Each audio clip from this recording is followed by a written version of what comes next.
I learned that night that silence can be louder than humiliation.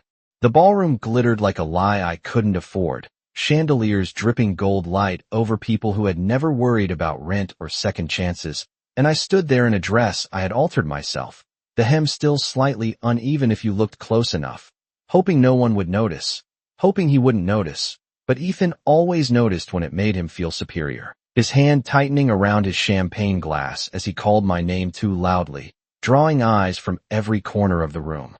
"Amelia, come here," and I knew that tone, the one that turned private things into public spectacle, the one that made my chest tighten before I even moved, but I walked anyway, because I still believed maybe, just maybe, he wouldn't do it this time, that maybe tonight would be different, that maybe the man I said yes to 6 months ago still existed somewhere behind that polished smile.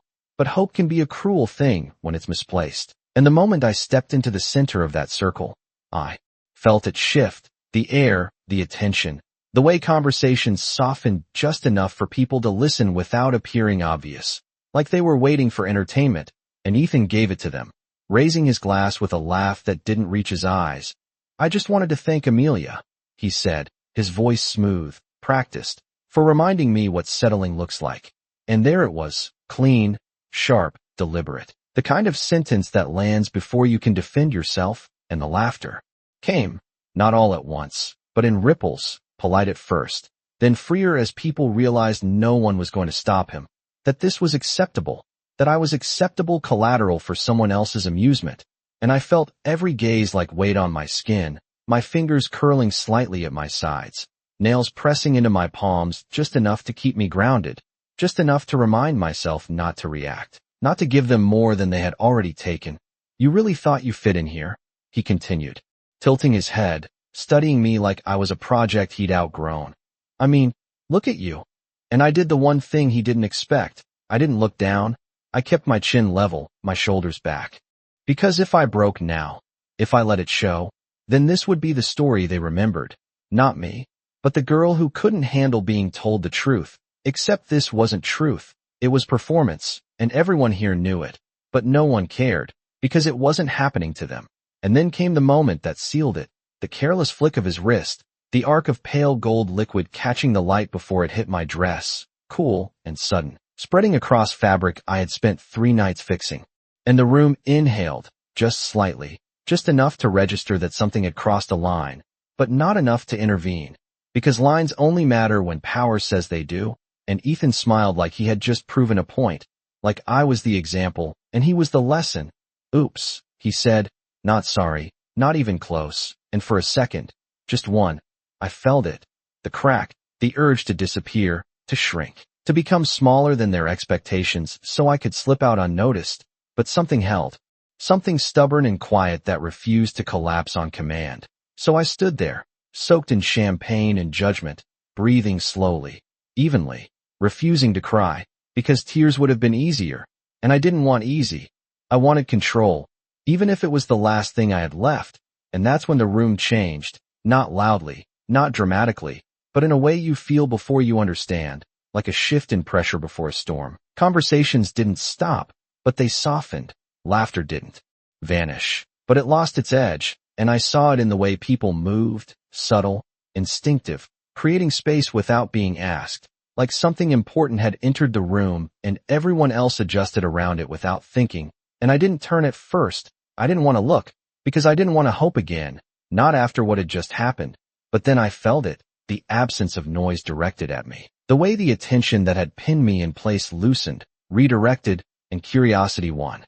Just enough for me to lift my eyes, and that's when I saw him, not because he demanded it, but because everything else seemed to rearrange itself around him. A man in a dark suit that fit like it was made for control, not fashion, moving.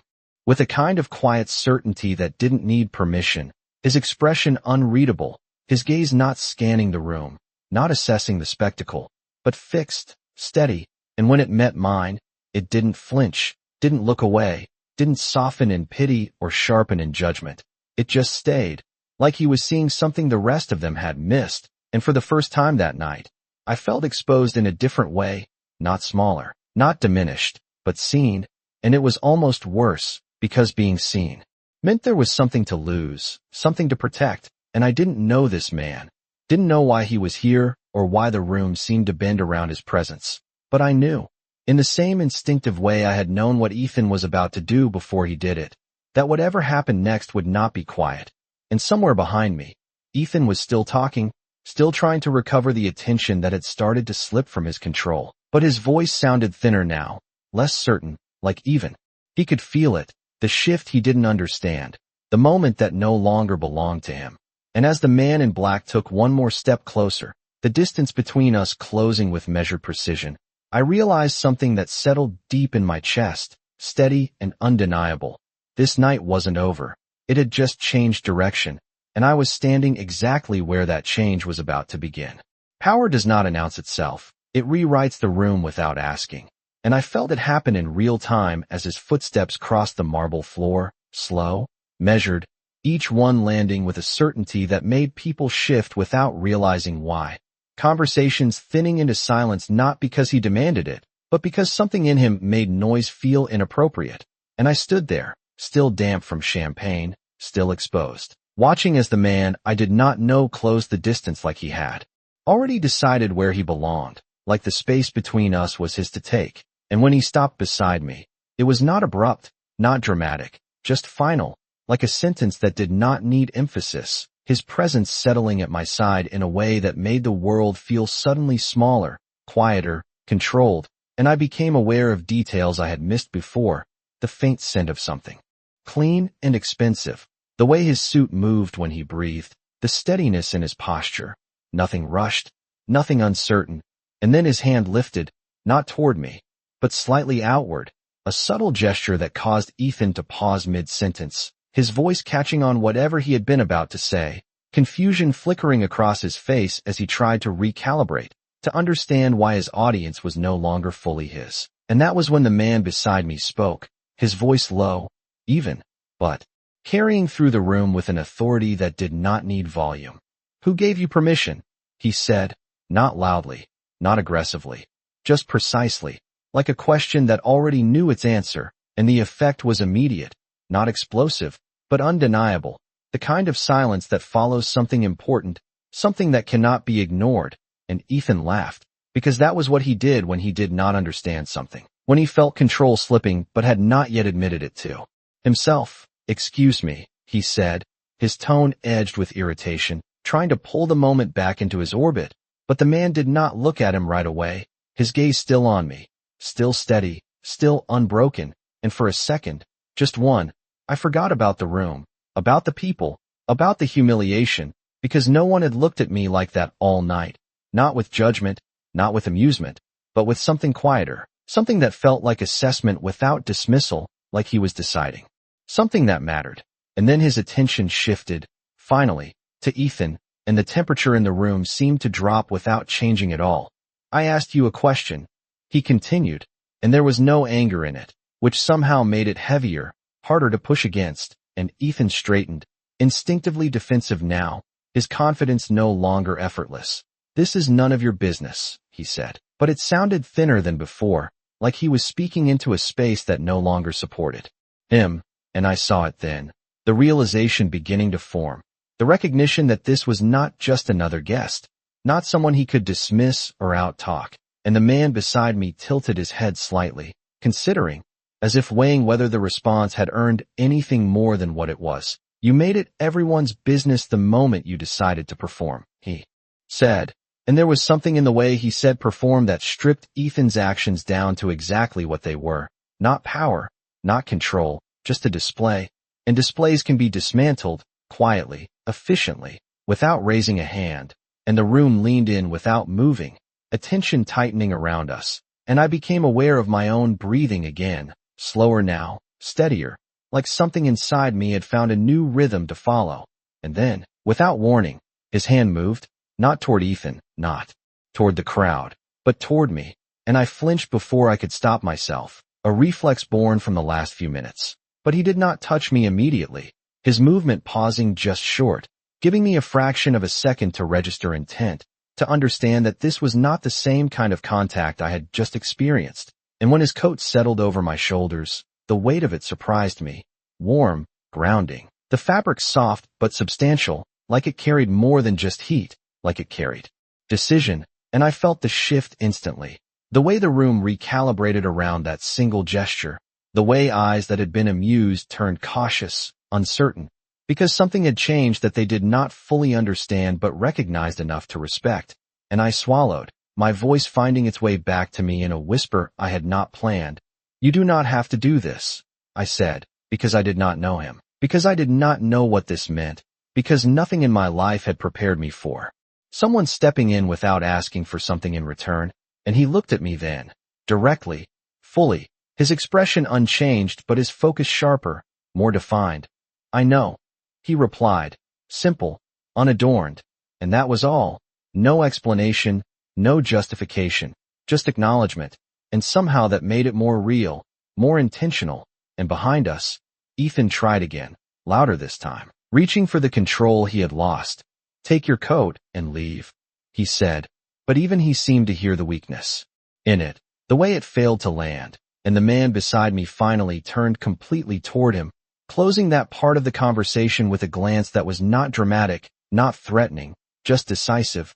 "You are done," he said, and there was no argument left in the room after that, not because he raised his voice, not because he demanded it, but because something in him made resistance feel pointless, like arguing with gravity.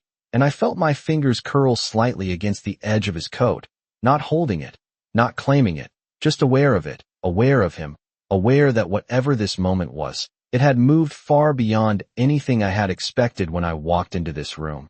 And then he reached into his pocket, slow, deliberate, the movement drawing every eye again, not with urgency, but with inevitability, and I did not understand what he was doing until I saw it. A ring, simple but unmistakable, catching the light in a way that felt too sharp, too final, and my breath caught, my mind racing ahead of the moment, trying to make sense of something that did not fit into any version of reality I knew. And he took my hand, gently, firmly, his touch steady, not claiming yet, but not asking either. And I heard my own voice, small, uncertain. "I do not even know you." And for the first time, something almost like a shadow of a smile touched his expression, brief, controlled. "You do not need to," he said quietly, his eyes holding mine as the room held its breath. "They do." And in that suspended second, with every gaze fixed on us, with every expectation rewritten, I understood that whatever happened next was not just about saving me from what had already happened. It was about changing what it meant in the first place. And his fingers shifted slightly around mine, the ring poised between decision and action. The entire room waiting without knowing why, and I realized, with a clarity that felt almost unreal, that my life had already begun to move in a direction I had never planned, and there was no way to step back into who I had been before he walked into this moment. The moment a decision is made, the world does not explode. It simply rearranges itself around it. And I felt that shift the second the ring touched my skin, cool at first, then warm as if it had always belonged there. His fingers steady as they guided it into place without hesitation, without asking, and the room reacted in a way no one could have rehearsed, not gasps, not outrage, but a silence so complete. It felt like something sacred had just happened, something irreversible, and I stared down at my hand, at the simple band that suddenly carried more weight than anything I had ever worn, my thoughts scrambling to catch up with reality, to understand how I had gone from standing alone in the center of humiliation to standing beside a man who had just rewritten the narrative in a single, deliberate motion. And when I looked up, the eyes around us had changed. The same people who had watched me a few minutes ago with quiet amusement now watched with caution, with curiosity, with something closer to respect, and I realized with a strange, disorienting clarity that nothing about me had changed except the context he had given me. And that was enough. It was always enough. And Ethan took a step forward, his composure finally cracking. "You cannot be serious," he said, his voice tight, controlled in a way that suggested it was slipping beyond his control. And for the first time that night, he was not performing. He was reacting, and the man beside me did not rush to respond, did not raise his voice, did not even move immediately. He simply turned his head slightly, acknowledging the presence without granting it importance. "I rarely repeat myself," he said, calm, final, and there was something in that tone that made it clear the conversation had already ended for him, even if it had just begun for everyone else. And I felt his hand release mine. Not abruptly, not possessively. Just enough to let me breathe, to let me process, and I became aware of my heartbeat again. Slower now, steadier, like it had aligned itself with his rhythm instead of the chaos that had filled the room earlier. And I swallowed, my voice finding its way out despite the storm of questions building behind it. "Why are you doing this?" I asked, not loudly, not accusing, just honestly. Because nothing about this made sense in the way my life had always made sense. Cause and effect, action and consequence, everything earned or lost through choices I understood. And this was different. This was something else entirely. And he looked at me. Really looked. Not past me, not through me, but at me. As if the question mattered, as if I mattered, and for a second I thought he might answer. That he might explain in a way that grounded this moment in something I could hold on to. But instead he said, because they were wrong, simple, direct, and somehow heavier than any explanation could have been, because it did not justify his action, it reframed mine.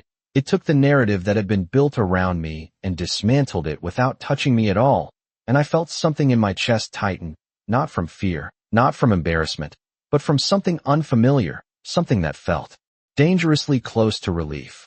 And that was when the room began to move again, slowly at first, conversations picking up in cautious tones, people glancing at each other as if confirming that what they had just witnessed was real, that it had actually happened. And I noticed the subtle shifts, the way people who had ignored me earlier now avoided my gaze entirely, the way a few looked at me with something like curiosity, like they were trying to understand who I was now. And I realized that identity, in a room like this, was not about who you had been 5 minutes ago. It was about who someone powerful decided you were in this moment, and whether that decision held. And beside me, he adjusted his cuff slightly, a small, controlled movement that seemed out of place in the middle of everything that had just happened. Except it was not. It was exactly in place, because it said that for him. This was not chaos. This was intention. This was something he had already accounted for, and I turned my hand slightly, the ring catching the light again, grounding me in the reality of it. And I whispered, almost to myself, "This changes everything." And he heard it. Of course he did, because nothing about him suggested he missed details. "Only if you let it," he replied. And there it was again, that subtle shift of control back toward me, not taking it away, not forcing it into his hands, but placing it within reach, like a choice I could make or refuse. And that confused me more than anything else, because if this had been about control, about possession, about dominance, it would have felt familiar in a way I did not want to admit. But this felt different. This felt like something that required me to decide who I was going to be next, and I did not know if I was ready for that. Not here, not now, not with all these eyes still watching. And Ethan spoke again, quieter this time, but sharper, more desperate. "You think this means something," he said, and I almost turned toward him, almost responded, almost defended myself in a way I had spent too long learning how to do. But I stopped, because for the first time that night, I did not need to. And that realization settled over me with a calm I had not expected, and I felt my shoulders straighten, not in defiance, not in performance, just naturally, like my body had finally caught up with the shift my mind was still trying to process. And the man beside me glanced at me once more, brief, assessing, as if confirming something had changed, something important enough to note. And then he stepped back half an inch, not away from me, not distancing himself, just creating space, giving me the room to stand on my own within the context he had created. And it was such a small movement, so subtle, but it carried more meaning than anything else that had happened, because it told me this was not about replacing one kind of control with another. This was about something else entirely, something I had not yet named. And as the room continued to settle, to adapt to the new balance that had been introduced, I realized that the moment everyone else would remember, the ring, the statement, the silence, was only part of it. The real change was quieter, deeper, something that had started inside me the second I chose not to break when they expected me to, and the second he chose to see that instead of what they wanted him to see. And I looked down at the ring one more time, not as a symbol of him, but as a marker of the moment everything shifted, and I understood, finally, that whatever came next was not going to be simple, not going to be easy, and definitely not going to be temporary, because moments like this do not fade, they echo in the way people looked at me now, the way they avoided or recalculated or reassessed, told me that this echo had already begun, and I had no idea how far it was going to reach. Respect does not return all at once. It comes back in fragments, in glances, in the way people suddenly choose their words more carefully, and I could feel it rebuilding itself around me piece by piece as the room continued to breathe again, slower now, more deliberate, like everyone was adjusting to a version of reality they had not expected when they walked in, and I stood there, still trying to understand how I fit into it, how I was supposed to move inside a moment that no longer belonged to the person I had been when the night started, and I became aware of the small things first. The way a woman near the bar lowered her phone instead of lifting it. The way a man who had laughed earlier now looked down at his drink, suddenly uninterested in the scene he had helped create. The way space seemed to follow me instead of closing in, and it was disorienting, not because it felt wrong, but because it felt unfamiliar, like wearing a version of myself I had never been allowed to try on before, and beside me, he remained still, not claiming attention, not reinforcing what he had done, just existing in a way that made everything else feel secondary, and I realized that his power was not in what he said or did, it was in what he chose not to repeat, the way he allowed the moment to settle without forcing it further, and that restraint carried more weight than anything else he could have added. And I turned slightly toward him, my voice quieter now, steadier. "What happens now?" I asked, because the question had been building since the ring touched my hand, because moments like this do not exist without consequences, and he glanced at me, not surprised by the question, not dismissive of it, just acknowledging it as something expected. "That depends on you," he said, and I let out a breath I did not realize I had been holding, because that answer, simple as it was, placed something back in my control that I thought I had lost, and yet it also left me with a responsibility I was not sure I was ready to carry, and I looked down again, at the ring, at the way it caught the light as if it had always been meant to be seen, and I turned it slightly with my thumb, testing the reality of it, grounding myself in something physical while everything else still felt like it was shifting beneath me, and behind us, the music resumed, soft at first, hesitant, then more certain as the band picked up where they had left off, as if nothing had happened, as if rooms like this were designed to absorb disruption and continue, polished and controlled. And I almost laughed at the contrast, the way everything could appear normal while nothing felt the same.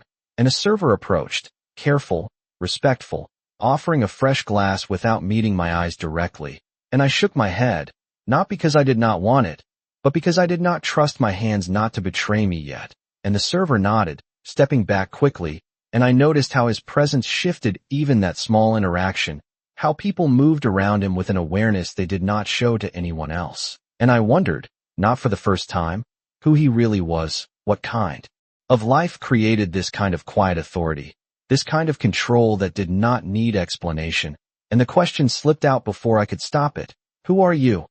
I asked, more direct than I intended, but he did not seem offended, did not seem surprised, just considered me for a second, as if deciding how much of that answer I was ready for.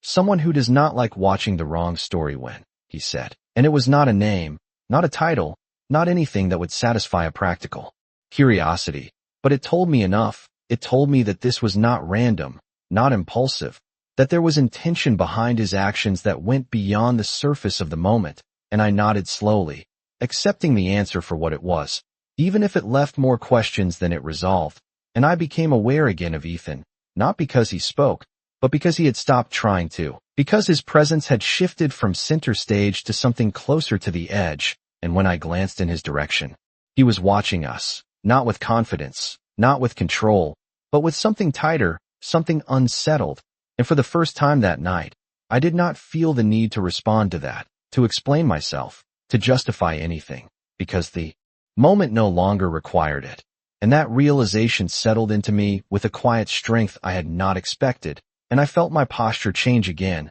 not dramatically, just enough that I no longer felt like I was holding myself together. I was simply standing, and the difference between those two things was larger than I had ever realized, and beside me, he shifted slightly, just enough to signal movement, not leaving, not retreating, but preparing, and I understood that this moment, as powerful as it felt, was not meant to last forever in this form, that it was a turning point, not a destination, and I felt a flicker of something like reluctance, not because I wanted to stay in the spotlight, but because I was not sure what came after, not sure if I would be able to carry this version of myself outside of this room, and I spoke again, quieter this time, almost to myself. I do not know if I can be who they see right now. And he heard it. Of course he did, because he seemed to hear everything that mattered, and his response came without hesitation. You do not have to be, he said, and I looked at him, searching for something in that answer, some hidden expectation, some condition I had missed, but there was none, just that same steady certainty, and he added, softer now. You only have to decide who you are when no one is watching. And the words settled into me in a way nothing else had that night. Deeper than the humiliation, deeper than the intervention, deeper even than the ring, because they did not depend on him. They depended on me, and I felt something shift again, quieter this time. Internal, like a line being redrawn in a place no one else could see. And I nodded, not because I fully understood yet, but because I recognized the truth in it. And as the room continued to move around us, as conversations resumed and music filled the spaces that had been silent, I realized that the real change had already happened, not when he spoke, not when he stepped in, not even when he placed the ring on my hand, but in the moment I chose not to shrink, in the moment he chose to amplify that instead of replace it, and as he took a small step forward, not pulling me, not directing me, just moving, I understood that whatever came next was not something he was going to force. It was something I was going to have to walk into on my own, and for the first time that night, I did not feel like I was being pushed. I felt like I was being invited, and that difference changed everything. Sometimes the hardest step is not walking away from humiliation. It is walking forward when everything inside you tells you to retreat, and I felt that hesitation rise the moment he moved, subtle, unforced, a quiet shift that suggested the night was continuing whether I followed or not.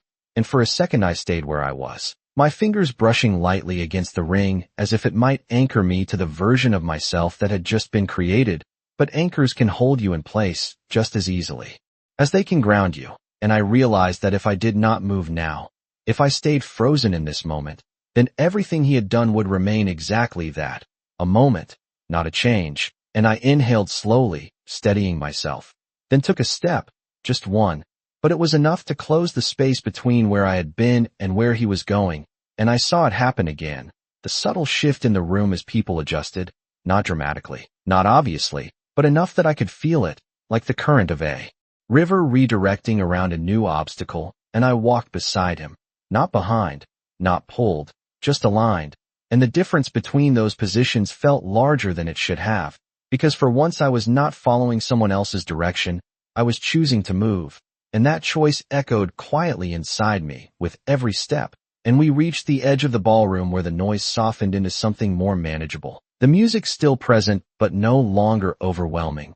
Conversations blending into a low hum that felt distant compared to the intensity of what had just happened. And he paused there, not turning fully toward me, just enough that I knew he was aware of me, aware that I had followed. And I let out a breath I did not realize I had been holding again. The tension in my shoulders easing slightly now that the center of attention was no longer pressing against me from all sides.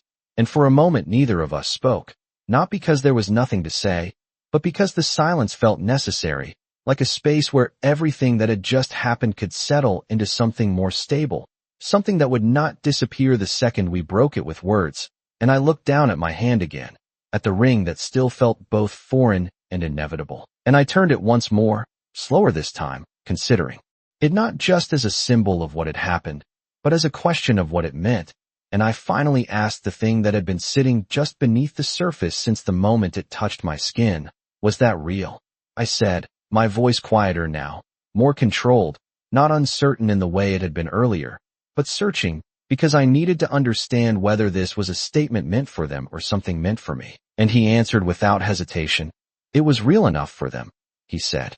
And there was a precision in that answer that did not escape me, because it did not fully answer my question, it reframed it, and I tilted my head slightly, studying him, trying to read the space between what he said and what he chose not to say. "And for you?" I asked, more direct now, because if I was going to carry this forward, I needed to know where I stood in it. And he met my gaze again, steady, unflinching. "That depends on what you decide to do with it," he replied, and there it was.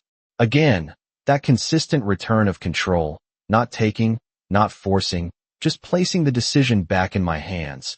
And I felt a flicker of frustration at that, not because it was wrong, but because it left me with responsibility I had not prepared for. And I let out a small breath, almost a laugh, but not quite. "You keep doing that," I said, and he raised an eyebrow slightly, not confused, just acknowledging. "Doing what?" he asked, and I gestured lightly with my hand, the ring catching the light. Again, as if emphasizing my point, giving me the choice after making the decision. I said, and for the first time, there was something close to amusement in his expression, brief, controlled, but real. "I did not make the decision for you," he said. "I only interrupted theirs," and that landed deeper than I expected, because it shifted the entire perspective of what had just happened. It was not about him inserting himself into my story. It was about him stopping someone else from rewriting it without my consent, and I felt something settle inside me again, a clarity that had been building piece by piece finally finding its shape, and I nodded slowly, accepting that, not because it was easy, but because it felt true. And for a moment we stood there, side by side, not as strangers exactly, but not as anything clearly defined either, something in between that felt both uncertain and solid at the same time. And then a voice approached, careful, respectful, a man in a tailored suit stepping just close enough to be acknowledged, but not enough to intrude. "Mr. Moretti," he said, and the name landed in my mind like a piece of a puzzle I had not known I was trying to solve, and I felt my attention sharpen slightly, my curiosity shifting into something more focused now that I had something tangible to hold on to. And he nodded once, minimal, controlled. "Not now," he said, and the man stepped back immediately. No argument, no hesitation, just compliance, and I glanced at him, at Leonardo Moretti, letting the name settle into place, testing how it fit with everything I had just experienced. And it made sense in a way that was difficult to explain, like a title that matched the presence without needing confirmation, and I said it quietly, more to myself than to him. "Moretti." And he looked at me again, not surprised that I had heard, not dismissing it either, just acknowledging it as part of the reality I was now stepping into.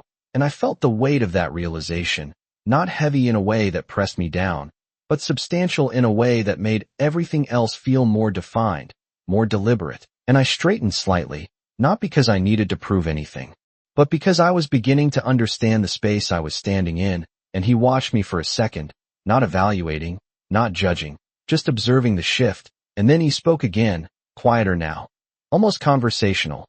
"You can leave if you want," he said, and the simplicity of it caught me off guard, because after everything that had just happened, I had expected something more binding, more directive, something that would tell me what came next. But instead he offered me the one thing I had been denied earlier in the night, the ability to choose my own exit.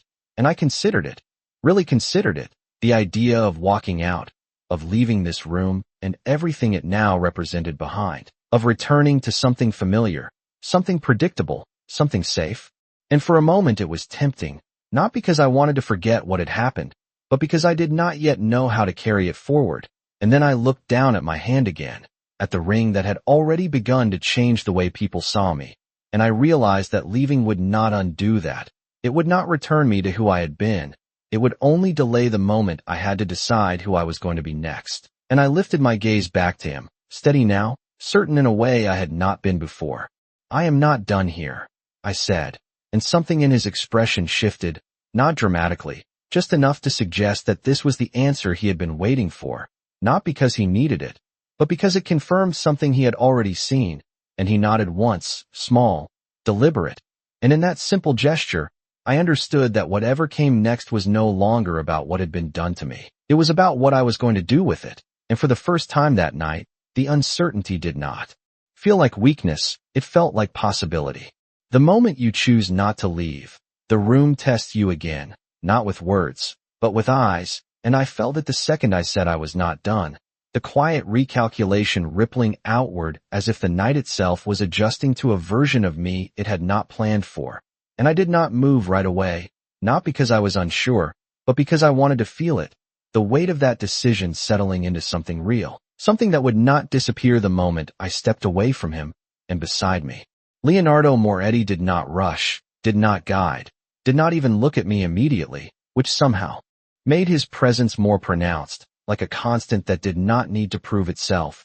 And I turned slightly, scanning the room that had only minutes ago felt like it was closing in on me. And now it felt different, not welcoming, not warm, but aware, and awareness, I realized, was the first step toward respect, even if it was reluctant. And I spotted a familiar cluster near the center, people who had laughed earlier, who had watched without hesitation, and something in me shifted, not anger, not revenge, just a quiet refusal to let that version of the night stand as the final one. And I took a step in that direction, slow, deliberate, aware that every movement still carried weight, and I felt it again, the subtle widening of space.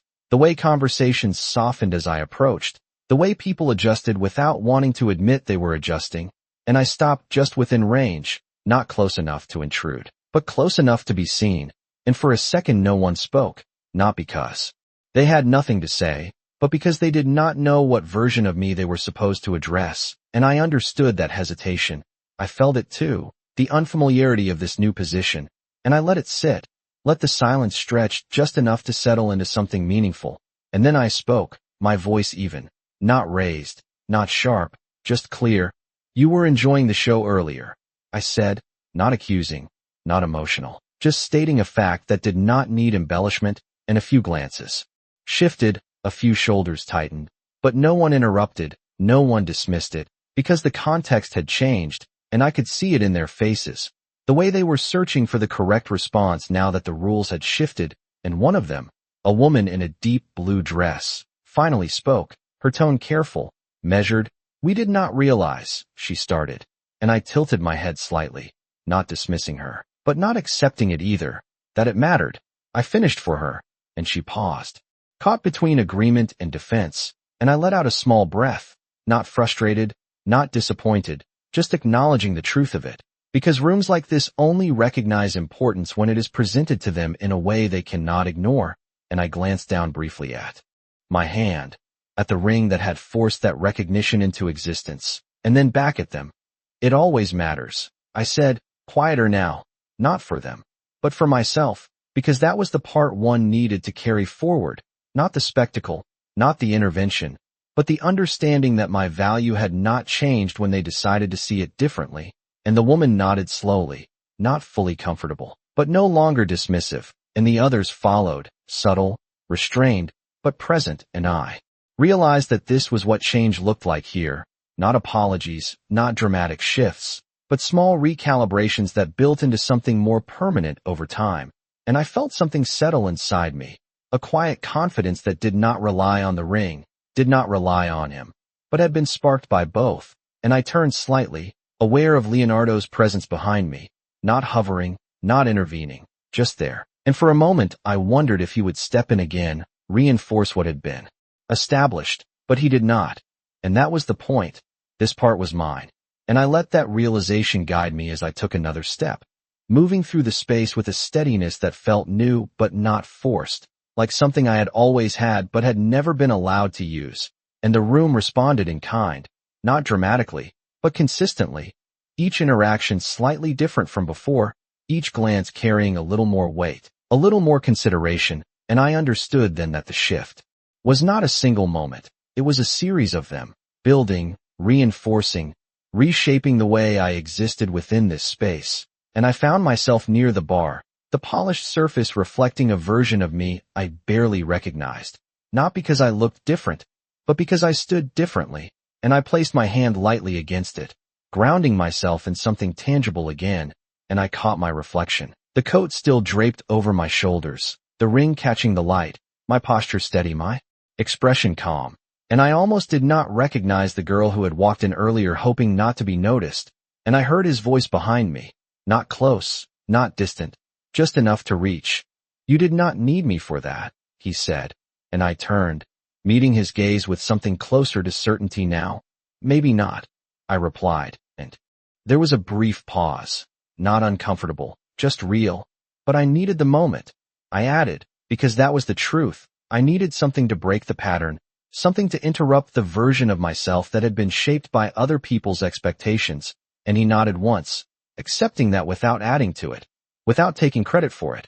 And I appreciated that more than anything else he had done, because it meant this was not something he was claiming, it was something he had allowed. And I took a slow breath, letting it out evenly, and for the first time since the night began, I felt fully present, not reacting, not recovering, just existing, and I realized that the question was no longer what had happened, it was what I was going to build from it. And I looked at him again, at Leonardo Moretti, at the man who had stepped into a moment that was not his and changed it without taking it away from me. And I asked the next question that mattered, the one that would move this beyond a single night, beyond a single room. What happens when we leave here? I said, because that was where the real test would begin, outside of this controlled environment, outside of the eyes and expectations. And he held my gaze for a second longer than usual, not avoiding, not rushing, just considering, and when he answered, his voice was the same as it had been all night, calm, certain, unshaken. That depends on whether this was a moment, he said, his eyes flicking briefly to the ring, before returning to mine, or a beginning, and the weight of that distinction settled between us, quiet but undeniable. And I understood then that everything that had happened so far was only the first step, and whatever came next would not be defined by what he had done, but by what I chose to do with it. Some choices do not feel like decisions. They feel like doors closing behind you before you even step through them, and I felt that weight settle into my chest the moment he said it. Moment or beginning, because there was no middle ground in that question, no safe place to stand while I figured it out slowly, and I realized that whatever I answered, whether I said it out loud or not, would define everything that came after this night, not just for me, but for him too. And that thought should have been overwhelming. It should have made me hesitate, retreat, choose the smaller, safer option. But instead it did something else, something quieter and stronger. It made me still, like everything inside me was aligning around a truth I had not admitted yet. And I looked at him, really looked this time. Not at the way people moved around him or the authority he carried without effort, but at the space he had given me inside all of that. The way he had stepped in without taking over. The way he had interrupted without controlling. And I understood that this was not about being saved. It was about being seen and then being left with the choice of what to do with that visibility.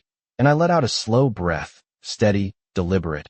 I do not think moments feel like this, I said. My voice quieter now, but certain in a way it had not been before, and his gaze held mine, not surprised, not pushing, just present, and there was something in that stillness that made it easier to keep going. Moments fade.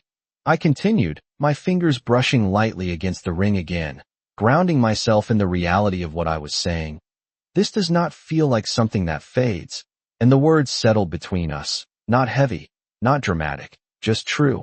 And he nodded once, small, controlled, as if acknowledging something that had already been decided long before I said it out loud.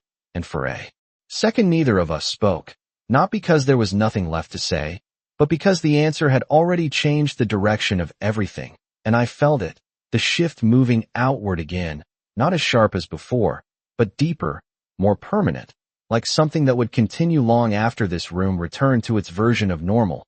And I turned slightly, glancing back at the crowd, at the faces that had watched, judged, adjusted, and I realized that their perception no longer felt like something I needed to manage. It felt like something that would simply follow whatever I chose to do next, and that realization was freeing in a way I had never experienced before, because it meant I was no longer reacting, I was leading, even if I did not fully understand where I was going yet. And I took a step closer to him, not out of necessity, not out of dependence, just because it felt like the natural next position, and I saw the smallest shift in his posture, not a reaction, not a claim, just an awareness that I had moved, that I had chosen proximity instead of distance, and it mattered in a way neither of us needed to say out loud, and I tilted my head slightly, studying him with a curiosity that had replaced the uncertainty from earlier. You knew what you were doing, I said, not a question, and he let out a breath that might have been the closest thing to a quiet laugh I had heard from him all night. I knew what they were doing, he corrected, and I nodded, accepting that distinction, because it was important, because it meant this had never been about him creating something new. It had been about him refusing to let something wrong continue unchecked. And I considered that for a moment, letting it settle into the larger picture that was forming in my mind. And then I asked the question that had been building since I first heard his name. Does this happen often? I said, not referring to the ring, not directly, but to the way he moved through the world, the way he intervened, the way he changed things without asking permission. And he looked at me for a second longer than usual, as if deciding how much honesty to give. No, he said finally. And there was something in that answer that felt more significant than if he had elaborated, because it meant this was not routine, not calculated in the way I had first assumed, and I felt something shift again, something quieter, more personal, and I looked down at my hand once more, at the ring that had started all of this, and I realized that its meaning was already changing, not from his action, but from my decision, from the way I was choosing to carry it forward. And I turned it slightly, watching the light catch along its surface, and I said, almost, to myself, then this matters. And he heard it. Of course he did. And his response came without hesitation. It always did, he said, and the simplicity of it made something in my chest tighten, not painfully, just enough to remind me that this was real, that this was not a story I could step out of when it became inconvenient. And I lifted my gaze back to him, steady now, fully present. And I realized that the question he had asked earlier had already been answered, not just in words, but in the way I was standing here, in the way I had chosen to stay, to step forward, to engage instead of retreat. And I felt a strange sense of calm settle over me, not because everything was clear, but because I no longer needed it to be, and the music swelled slightly behind us, filling the space that had once been heavy with tension, and I became aware again of the world outside of this moment. The night continuing, the city beyond these walls moving forward as if nothing had shifted at all, and yet everything had, at least for me. And I took a slow breath, letting it out evenly, and I asked the question that felt like the next step, the one that would carry this beyond the boundaries of the room. Are you leaving? I said, and he glanced toward the exit briefly, then back at me, his expression unchanged but his focus sharper now. Soon, he replied. And there was an unspoken part to that answer, something that suggested the decision was not entirely his, not anymore. And I understood that my answer had changed the shape of this night for both of us, and I nodded once, more to myself than to him. And then I made the choice that felt both inevitable and entirely new. Then I will walk out with you, I said, not asking, not hesitating, just stating it as the next step in something I had already decided to follow. And for the first time since he had entered the room, there was a pause in him, brief but real, like even he had not expected that. And then it was gone, replaced by that same steady certainty, and he inclined his head slightly, not in agreement, not in command, just acknowledgement. And in that simple gesture, I understood that whatever this was, whatever it was becoming, it was no longer just his decision or mine. It was something we were both stepping into, one choice at a time. And as I stood there, the weight of the night settling into something more permanent, I realized that the real story had not started when he walked in. It had started when I chose not to look away from what that moment made possible. Walking away from a room is easy when you have nothing left in it. But walking away when everything has just begun feels different, heavier, like you are carrying something invisible that everyone else can somehow still see. And I felt that weight the moment we moved toward the exit, not rushed, not dramatic, just steady, like the night itself was closing a chapter without needing to announce it. And I became aware of every step again. The soft echo of heels on marble, the subtle shift of conversations behind us, the way eyes followed without daring to hold. And for the first time, it did not feel like pressure, it felt like acknowledgement. And I let that settle into me, not clinging to it, not rejecting it, just accepting it as part of what this moment had created. And beside me, Leonardo walked with the same controlled ease he had shown all night, not looking back, not checking if I was still there, just moving forward with the quiet certainty that I would follow if I had chosen to. And I realized that was the difference. I was not being led. I was choosing to keep pace. and that choice made every step feel intentional instead of reactive. And as we reached the edge of the ballroom, the air shifted, cooler, quieter, the music fading into something distant as the doors opened to a hallway that felt like a transition between two entirely different worlds, one built on performance, the other on something far less visible, but far more real, and I slowed slightly. Not stopping, just letting the moment stretch, letting myself feel the line I was crossing, because I knew, without needing to be told, that stepping out of that room meant stepping into something that would not be contained by it, and I glanced at him, just briefly. "This is where it changes, isn't it?" I said, not asking for confirmation so much as acknowledging the shift I could already feel, and he did not look surprised, did not hesitate, just nodded once. "It already has," he said, and there was no wait in his tone, no warning, just fact, and I let out a slow breath, feeling something in my chest tighten and settle at the same time. Because he was right. The change had not been at the door, it had started long before this, and I pushed it open fully, stepping into the hallway where the light was softer, less theatrical, more honest somehow. And for a moment it felt like everything behind us had been part of a different version of reality, one that had already begun to fade, and I wondered if that was how people like him moved through the world, not carrying rooms with them, but leaving them behind without looking back. And I followed him down the corridor, the sound of our footsteps quieter now, less observed, less weighted by expectation, and I felt my shoulders relax in a way they had not all night. Not because the moment had lost its significance, but because I no longer had to perform it for anyone else. And that realization brought a different kind of clarity, one that felt more personal, more grounded. And I looked down at my hand again, at the ring that had already begun to define how others saw me, and I turned it slightly, testing how it felt outside of that room, outside of the attention, and it felt the same, solid, present, real. And that was what mattered, not the audience, not the reaction, but the fact that it did not change when no one was watching.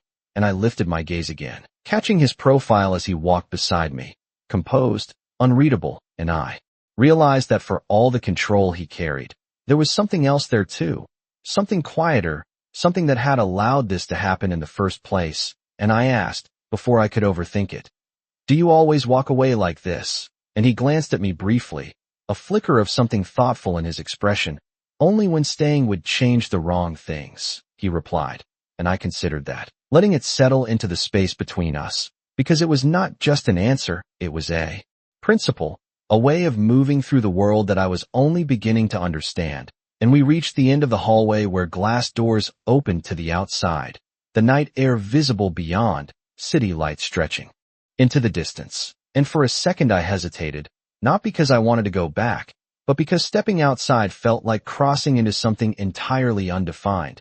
And he paused just long enough to register it, not pushing, not urging, just allowing the moment to exist. And I appreciated that more than I could explain, because it meant this was still my choice, even now. And I took a breath, steady, grounding, then stepped forward, pushing the door open and letting the cool air wrap around me. Sharp and real, and completely different from the controlled atmosphere we had just left behind, and I felt it instantly. The difference, the absence of expectation, the lack of an audience, the way the world outside continued without adjusting itself to this moment. And it was both grounding and unsettling, because it meant whatever this was, it had to exist here too, not just inside carefully constructed spaces. And I stepped fully outside, the city stretching around us in quiet contrast to the intensity of the night we had just left. And I turned slightly, looking at him, at Leonardo Moretti, at the man who had stepped into my life without warning and changed its direction in a way I was still trying to understand. And I realized that this was the real beginning, not the moment in the ballroom, not the ring, not the silence that had followed, but this, the part where there was no audience, no pressure, no expectation except what we chose to carry forward. And I felt the question rise again, not uncertain, not hesitant, just necessary. "What does this mean out here?" I asked, and he looked at me, not immediately answering, not deflecting, just considering. And when he spoke, his voice was quieter than before, not because it needed to be, but because the space allowed it. "Out here, it only means what we decide it does," he said, and I felt something settle into place at that. Something that made the uncertainty feel less like a risk and more like an opportunity, and I nodded slowly, not because I had all the answers, but because I understood the question now. And as the city lights reflected softly against the glass behind us, I realized that whatever this was becoming, it was no longer defined by what had happened to me, but by what I was willing to build from it. And for the first time that night, the future did not feel like something I had to brace for. It felt like something I could step into. Some moments feel complete when they end, but others expand the second you step outside them. And I realized this was one of those moments as the city air settled around us, cool and indifferent, like it had no interest in what had just changed inside me. And that contrast was sharper than anything that had happened in the ballroom, because out here, there was no audience to validate it, no eyes to reinforce it. Only the quiet reality of what remained when everything else fell away, and I stood there for a second longer than necessary, letting that truth settle, letting the absence of attention test whether what I felt was still real without it. And it was, not in the same intense way, but deeper, steadier, like something that had already taken root. And I looked at my hand again, at the ring that now carried more meaning than I had words for, and I realized that its weight had nothing to do with who had seen it. It had everything to do with what it represented to me now, and I let my hand fall back to my side, no longer checking, no longer questioning, just accepting. And beside me, Leonardo did not move immediately, did not rush into whatever came next, just stood there with the same composed stillness he had carried all night, as if time adjusted itself to him instead of the other way around. And I wondered if that was what control really looked like, not forcing things to happen, but knowing when to let them unfold. And I turned slightly toward him, my voice quieter now, more grounded. So this is where it becomes real, I said, not asking, just acknowledging what I could already feel. And he glanced at me, not correcting, not confirming, just meeting the statement with a steady gaze that felt like agreement without needing to say it. And I took a step forward, away from the doors, away from the place where everything had shifted, and onto the sidewalk where the city moved without pause, cars passing, distant voices blending into a rhythm that had nothing to do with us. And I felt something inside me align with that rhythm, not lost in it, but part of it, like I was stepping back into the world with something new instead of returning unchanged. And I realized that this was the part no one else would see, the part where the moment either held or faded. And I let out a slow breath, steady, controlled, and I spoke again, not because I needed an answer, but because I needed to hear it in this space. You said it depends on what we decide, I said, my eyes lifting to meet his. What do you decide? And the question hung there, not heavy, not demanding, just honest. And he did not answer right away, which I was beginning to understand was part of who he was, someone who did not fill silence unless it needed to be filled. And when he finally spoke, his voice was softer than before, not less certain, just less directed outward. I decide nothing for you, he said. And there it was again, that consistent line he refused to cross, the boundary he maintained even when everything else suggested he could. And I nodded slightly, accepting that, but not letting the question go. Not for me, I clarified, my tone steady, for yourself. And this time he did not look away, did not deflect, just held my gaze with a focus that felt sharper, more deliberate. And I realized that this question mattered in a different way, not just for me, but for him too. And he exhaled slowly, the smallest shift in his posture suggesting that he was choosing his words with care. I do not make decisions like that in rooms like this, he said, and I understood immediately what he meant, that whatever this was, it was not something he would define in the same space where it had begun, not because it was not real, but because it deserved something more than the context it had been born in. And I felt something settle at that, something that felt like respect, not just for me, but for the moment itself. And I glanced around briefly, at the street, at the passing lights, at the world, continuing without pause. And I realized that this was the first place where that decision could actually exist, outside of expectation, outside of performance. And I turned back to him, my voice quieter, now more certain. Then this is the first place you can, I said. And there was a brief pause, not tension, not hesitation, just recognition. And he nodded once, small, deliberate. And I saw something shift in him, subtle, almost imperceptible, but real, like a line being redrawn in a way that only mattered because it was intentional. And for a second we just stood there, not as strangers, not as something defined, but as two people standing at the edge of a decision that neither of us had planned to make. And I felt the weight of that again, not overwhelming, just present, like a reminder that this was not simple, that it would not be easy, but that it was real in a way that could not be ignored. And I let out a small breath, almost a laugh, but not quite.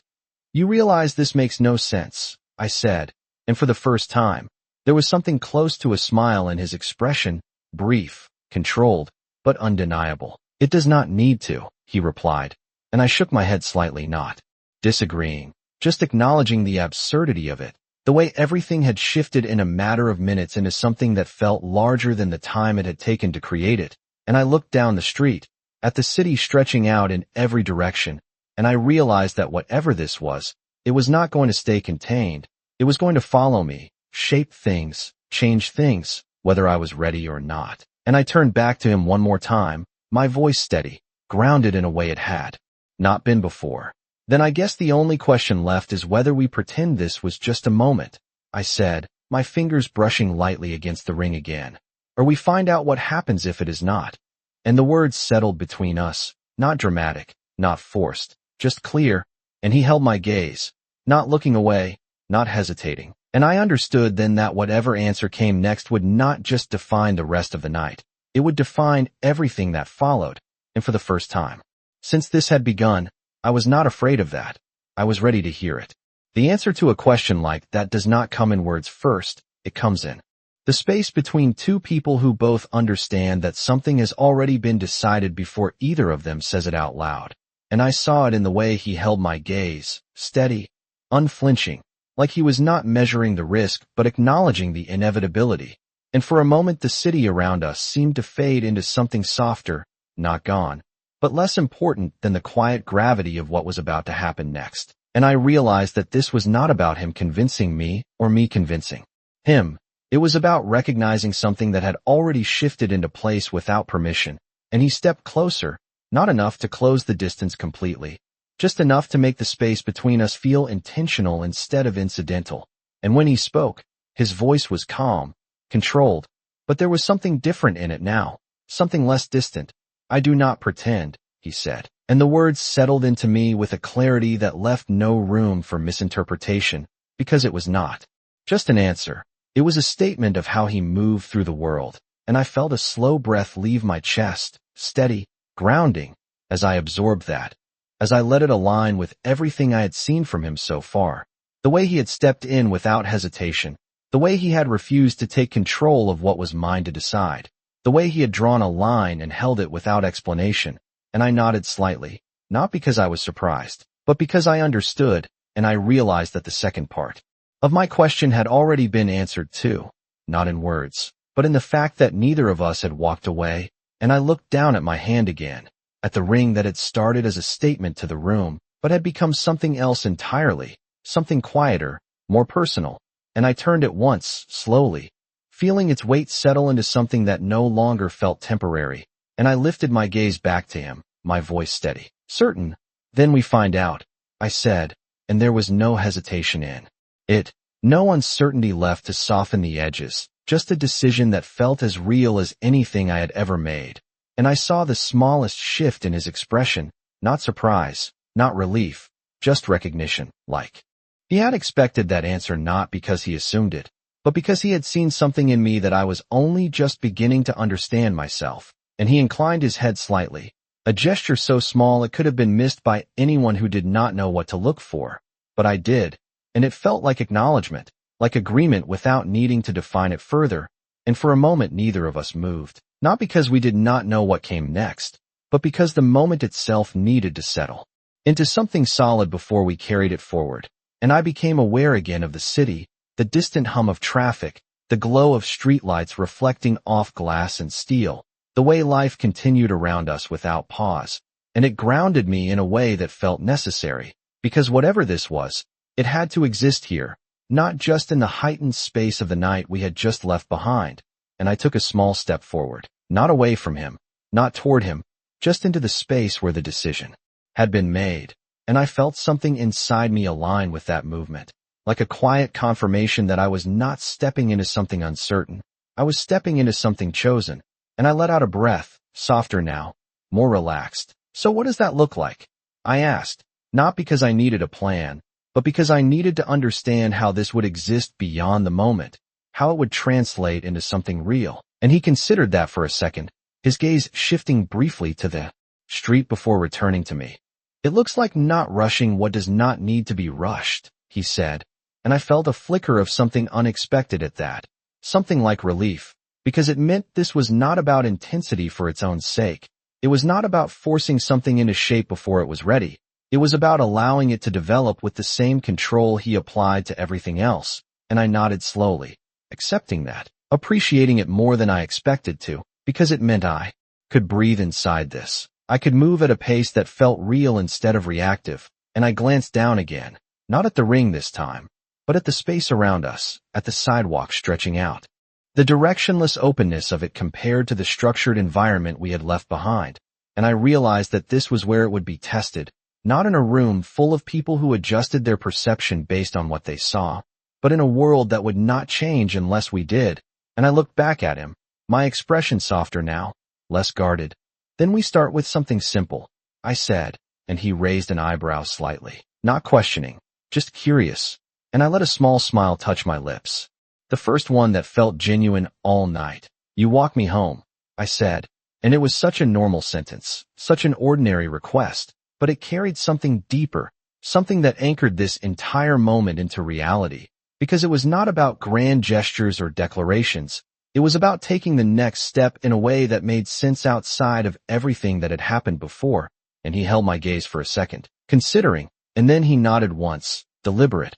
All right, he said, and there was no hesitation in it, no need to question why or what it meant, just acceptance of the next step. And that was when I realized that this was how it would be, not dramatic, not overwhelming, but intentional, each choice building on the last until something solid took shape. And I turned slightly, stepping into the direction that felt like mine again, not because I was leading, but because I knew where I was going. And I felt him fall into step beside me, not ahead, not behind, just there, matching my pace without needing to adjust it. And for the first time since the night had begun, everything felt balanced, not perfect, not defined, but steady, like we had found a rhythm that did not rely on anything outside of what we had just chosen. And as we moved down the street, the city unfolding around us in quiet continuity, I realized that the real shift had not been the moment in the ballroom, or the ring, or the silence that followed. It had been this, the decision to take something unexpected and turn it into something real, one step at a time. The city feels different when you walk through it with someone who does not need it to prove anything. And I noticed that almost immediately as we moved down the street, not fast, not slow, just steady, like the pace itself was part of an unspoken agreement. And for a while neither of us spoke, not because there was nothing left to say, but because silence no longer felt like something that needed to be filled. It felt like space, like something we could exist inside without losing anything. And I became aware of the small details again, the sound of traffic passing in waves, the distant hum of voices from restaurants still open late, the glow of streetlights stretching across the sidewalk in long, soft lines, and it grounded me in a way that felt new, like I was experiencing something familiar from a different perspective, one where I was not trying to shrink into the background or anticipate the next moment of discomfort, but simply walking, present, aware, and beside me, Leonardo matched that presence without effort, his attention not scattered, not distracted, just there, steady, and I realized that this was what made everything else feel different, not what he had done, but how he existed after, without needing to reinforce it, without needing to remind anyone, including me. And I glanced at him briefly, studying the way he moved through something as ordinary as a sidewalk with the same control he had carried in the ballroom. And I found myself asking a question that felt smaller than the ones before, but just as important. Do you always make things look that easy? I said, and there was a slight pause. Before he answered, not hesitation, just consideration. It is not easy, he said, and I believed him immediately, not because of how he said it, but because of how he had moved all night, with intention, not effortlessness. and I nodded slightly, understanding that difference more now than I would have before, and I let my gaze drift forward again, watching the path ahead instead of the past behind us. And I felt something settle into place inside me. Not excitement, not anxiety, just a quiet sense of alignment, like I had stepped into something that made sense even if I could not fully explain why. And I reached up, adjusting the coat still resting on my shoulders, the fabric warm against the cool air, and I realized that I had not thought about the dress, the stain, the humiliation in several minutes, not because it had not happened, but because it no longer defined the direction of the night, and that realization felt like something significant, something I had not expected to feel so quickly, and I let out a small breath, almost a laugh but softer. I thought I would be thinking about it the entire way home, I said, more to myself than to him, and he glanced at me briefly, his expression unreadable but attentive. And you are not, he said, not asking, just observing, and I shook my head slightly, a small smile touching my lips without effort. No, I admitted, and there was a quiet understanding in that, something that did not need to be explained further, because it was not about forgetting, it was about moving past something that had once felt defining and realizing it no longer held that power. And we continued walking, the rhythm of our steps consistent, unforced, and I became aware of how natural it felt, how quickly something that had begun in chaos had settled into something steady, and that thought should have unsettled me, should have made me question it, but it did not. It felt right in a way that was difficult to argue with, and I turned my head slightly, looking at him again. You changed everything tonight, I said, not as an accusation, not even as a compliment, just a statement of fact, and he did not respond immediately, his gaze remaining forward for a moment longer before shifting toward me.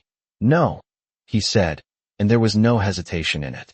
No need to soften it. You did, and I felt that land in a way that surprised me, not because I disagreed, but because I had not fully considered it like that, and I let the words settle, turning them over in my mind as we walked, and I realized that he was right, that the moment he stepped in had only mattered because I had chosen not to collapse before that, because I had held something in place that he had recognized, and that recognition had amplified it, not created it, and I felt a quiet strength build from that understanding. Something that felt more sustainable than anything based on someone else's actions alone, and I nodded slowly, accepting it. And for a moment we walked without speaking again, not uncomfortable, just present. And then I saw it, my building coming into view at the end of the block, familiar, unremarkable, the kind of place that had always felt like a retreat from everything else. And I slowed slightly, not wanting the walk to end, not because I was avoiding something, but because I understood that endings mattered just as much as beginnings, and I glanced at him, my voice quieter now, more reflective. This is me, I said, and he looked up, taking in the building with a brief, assessing glance before returning his attention to me, and there was no judgment in it, no comparison to the world he came from, just acknowledgement, and I appreciated that more than I expected to, because it meant this part of my life did not need to be justified or explained. It simply existed, and I stepped closer to the entrance, stopping just before the door, and for a second I hesitated, not because I did not want to go inside, but because I was not sure how to end something that did not feel finished, and I looked at him, searching for something in his expression, some indication of what came next, but he did not offer one, not because he did not know, but because he was leaving that part to me, and I realized that this was consistent with everything else, that he would not define this moment unless I chose to. And I took a breath, steady, grounding, and I spoke. So this is where we decide what tomorrow looks like, I said, and he held my gaze, not dismissing the weight of that, not rushing past it, just meeting it with the same steady presence he had carried all night. And I felt something settle again, not uncertainty, not fear, just the recognition that whatever came next was not going to be accidental, it was going to be chosen. And for the first time in a long time, that felt like enough. Endings are never as clean as we expect them to be. They linger in the space between what has happened and what we choose to carry forward, and I felt that tension settle the moment I stood in front of my building with him still beside me. The night no longer loud or overwhelming, just quiet and real in a way that made everything clearer than before. And I realized that this was not just about what had happened between us. It was about what I was willing to let continue beyond this point. And I looked at him, really looked, not at the way he carried himself or the quiet authority that seemed to follow him everywhere, but at the way he had never once taken something from me that I had not chosen to give, and that mattered more than anything else, because it meant whatever came next would not be built on pressure or expectation. It would be built on something deliberate, something I could stand inside without losing myself. And I let out a slow breath, steady, grounding. I used to think moments like tonight were the kind you survive. I said, my voice softer now, more reflective. Something you get through and then leave behind. And he listened without interrupting, without shifting the focus, just present in a way that made it easier to keep going. But this does not feel like something I leave behind. I continued, my fingers brushing lightly against the ring again, not questioning it, just acknowledging it. It feels like something I carry with me. And the words settled between us, not heavy, not dramatic, just true. And I saw the smallest shift in his expression, not surprise, not reaction, just recognition, like he understood exactly what I meant without needing me to explain it further. And for a moment neither of us spoke, not because there was nothing left to say, but because the silence held everything that needed to be understood. And I glanced at the door behind me, at the life I had walked out of just a few hours ago without knowing it would change, and I realized that stepping inside now would not be the same as it had been before, that even something as simple as crossing that threshold would carry a different meaning. And I turned back to him, my voice steady, certain. I do not want this to be something that only existed because of that room, I said, not asking, not hesitating, just stating what had already become clear to me. And he held my gaze, not dismissing it, not rushing to answer, just considering it with the same quiet control he had shown all night. And when he spoke, his voice was calm, measured, but there was something deeper in it now, something less distant. Then it will not be, he said, and there was no condition attached to it, no explanation, just a statement that felt as grounded as everything else he had said. And I nodded slowly, accepting that, not because it was easy, but because it aligned with everything I had already decided. And I felt something settle inside me, not uncertainty, not hesitation, just clarity, like the path ahead had not been fully drawn, but the direction was undeniable. And I shifted my weight slightly, the moment stretching just enough to feel complete without feeling finished. And I realized that this was the part where things could become complicated if I let them, where doubt could start to creep in, where questions could begin to outweigh decisions. But I did not want that. Not tonight. Not after everything that had already been set into motion. And I looked at him one more time, my voice quieter now, but no less certain. Tomorrow is not going to be simple, I said. And it was not a warning, not a concern, just an acknowledgement of reality. And he nodded once, small, deliberate. It does not need to be simple, he replied. And there was something reassuring in that.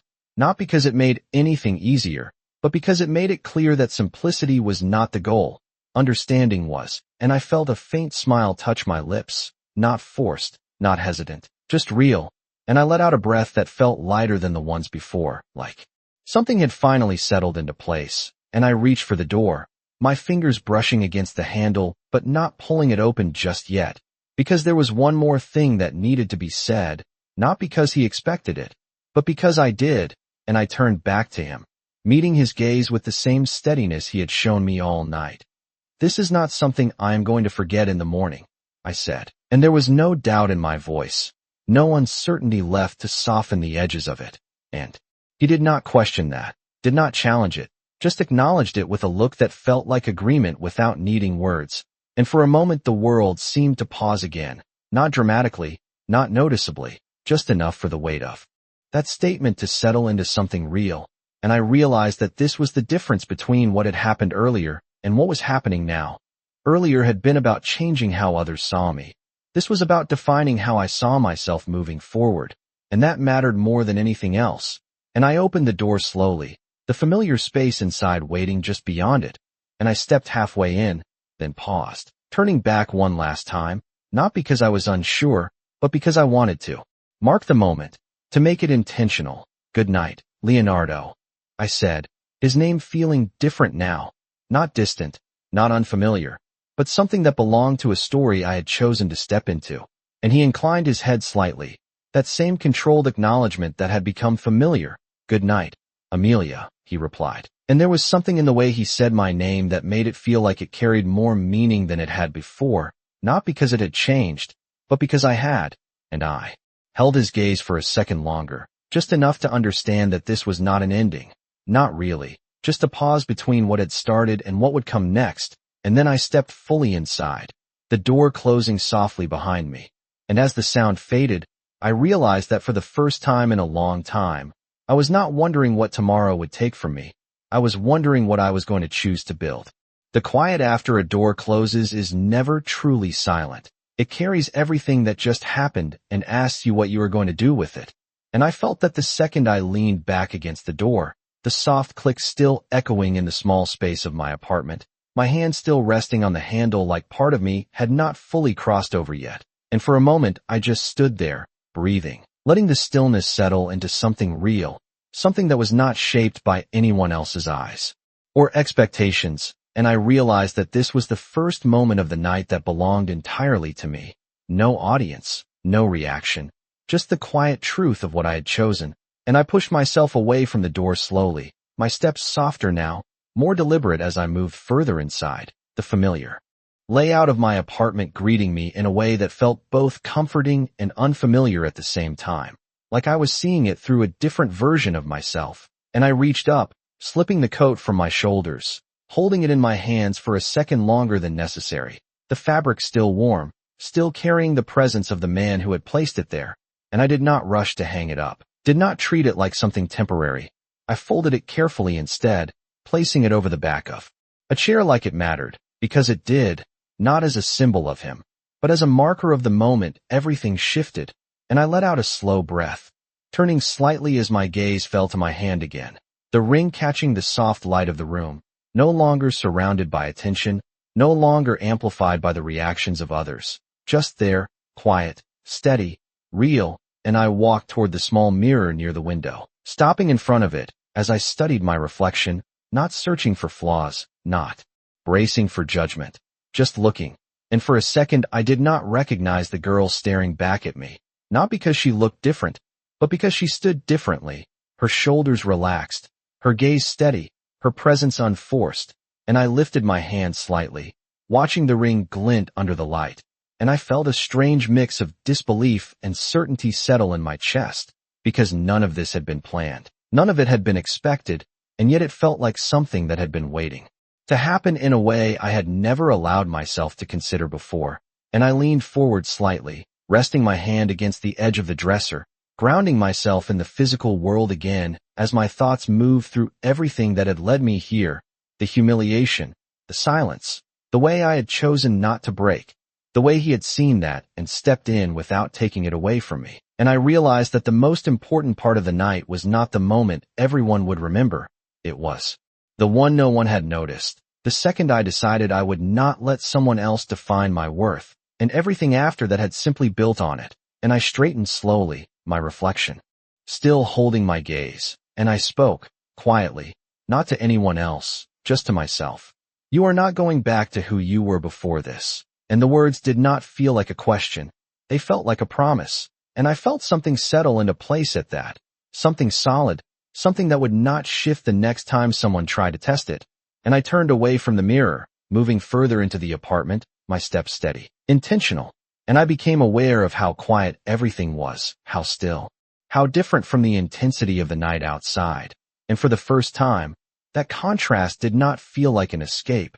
It felt like a foundation, like something I could build from instead of retreat into. And I reached for my phone, not out of habit, but with purpose, my fingers hovering for a second before I unlocked it, and I saw the notifications waiting, messages I had not checked, calls I had not answered, and I knew exactly who they were from without needing to open them.